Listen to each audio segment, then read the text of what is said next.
and welcome to today's episode of The Daily Blend. I'm your host, AC, and we are joined in studio today by Sunitha Bosecker, who is a licensed professional counselor. How are you, Sunitha? I'm fabulous. How are you? I'm good. Happy New Year. Happy New Year. I mean, 2025. How did it happen? I don't know. You're still young, so does it feel like last year flew by to you?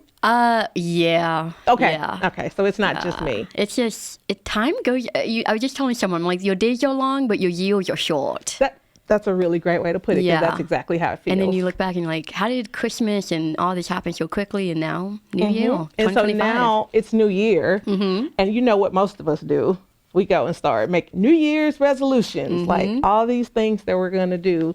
And you're going to push back on that a little bit. Yeah, I try to, like, clients think about 2025, and I think in 24 at the end, you look at the reflection of it and what you gain from it, what you kind of want to let go.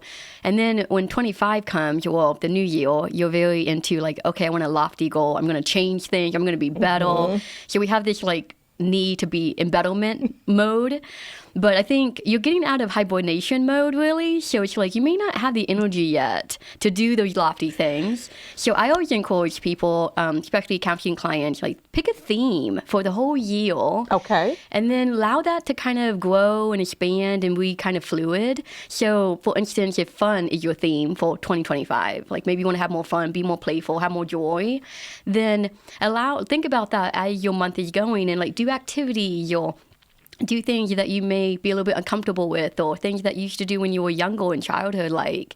So things that feel, you haven't done in a while, maybe more adventurous things. And think about how each month can be different. Like, okay, March is here, and then April, and it's like, well, what does fun look like this month? And it can range and be fluid. And then when you look back of the 12 months, it's like this one word help set your intention and give you a lot of permission to be open, to give yourself freedom, to explore stuff. And it can be anything. Like for 2024, my word was dreamy. And there was times, did it always feel dreamy? Yeah. No. Yeah. That's okay. I mean, life happens. Things are unexpected. Sometimes you have the complex emotions. And some months and seasons feel a little like, oh, I feel more this and that, but still I reflected on it and I'm like, okay, I haven't done something I wanted to do. And so for instance, in 24, I wanted to write more.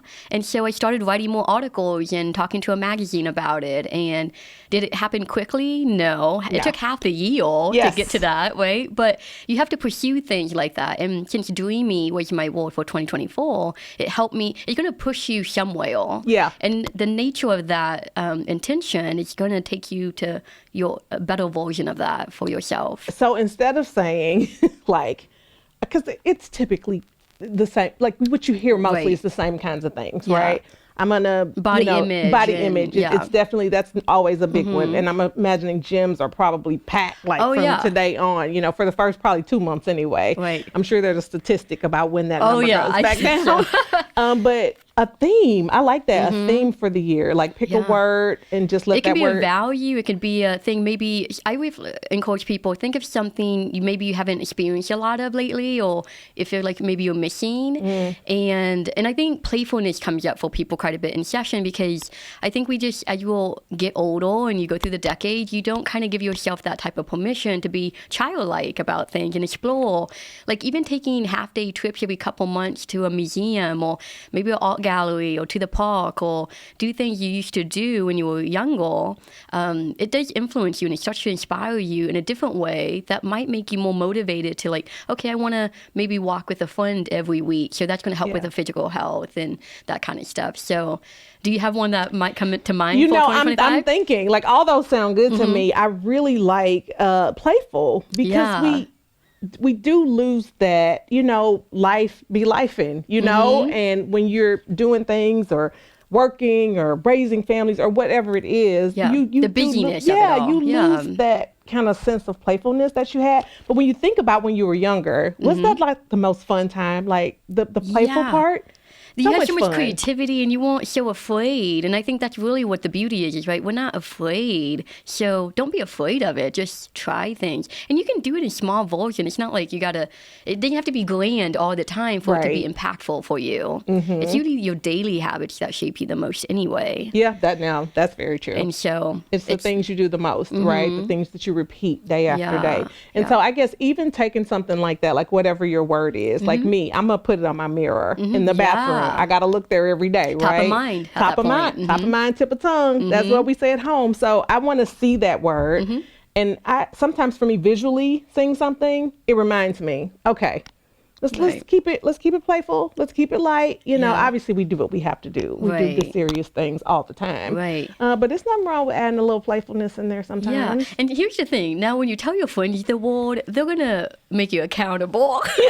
Sometimes if you have good friends, they will. They're going to be like, you said you were going to do this. You haven't done that at all. So maybe share with people too, like, this is something I'm setting this intention. And it can, of course, ebb and flow. Things are going to happen. You're going to have a busy season or a tough month or week or whatever. And so I've been thinking like thrive for my 2025, just to do things that feel a little bit scary at times, or like maybe get me out of my comfort. Yeah. And so, but that can be, I don't know what that means exactly yet, but maybe that's something to think about when, October comes. And I'm like, well, what did I do anything that was really pushing me in that way? Yeah, that's a good point, because it's smart for you. I love that you said, I don't really know exactly what that looks like, because you'll have some people who are not fly by the seat of their pants, who are planners, who are like, well, if I pick this word, what does it look like? I have to know what it means and what I do every month to get that. But it's like, you're saying, no, just let that word guide you. Because definition, language is fluid. So we can make it what we want and we change it and associate different things to it. And so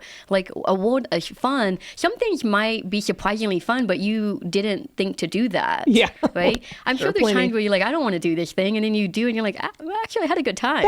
I had a good time. You're missing out on life experiences like that if you like reject it before you even sample what it could be like. Very true. Very true.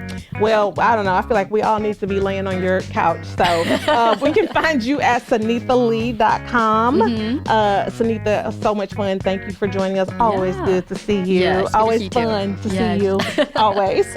Thank you for joining us. Thank you. Thanks for having me.